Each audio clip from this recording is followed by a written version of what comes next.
My grandmother went to gymnasia in Vilna, as they called it then, Vilnius today. And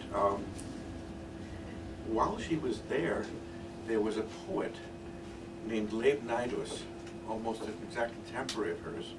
And I never got a chance to ask her about it, unfortunately. But he's been called the Jewish Keats. He had a tremendous following, societies for his poetry, and he died at the age of 28. Oh, During, I think, the flu, the epidemic, which also killed Nadia Boulanger's sister, 1918.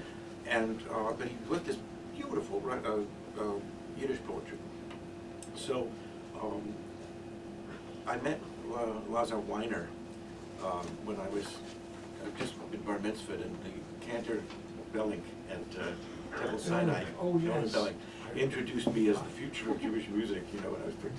And then 20 years later, I met him again, and he took me into his study, and he said, these are great Yiddish poets. Not good Yiddish poets, great Yiddish poets. You know, and then he said, don't wait another 20 years to come and see me. He died just months after that. And I was working in Vienna, and then I left Vienna, and then the synagogue was bombed. And I decided to write a setting of beautiful Leyb Naydus poem in memory of Lazar Weiner and in memory of the victims of the synagogue. This was 1981. Just a year or so ago, I was on a call organized, centered in Moldavia. Okay, it was a Yiddish poetry seminar conducted in Russian and English and Yiddish.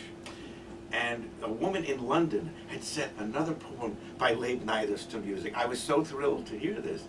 She had just written the melody, and I offered to write an accompaniment and a translation, and she was thrilled, you know. And that's what Helene is going to sing now, is the second Leyb Naydus poem. We're going to have both of those poems in my setting, or my setting and her setting, my arrangement, on the August 20th concert.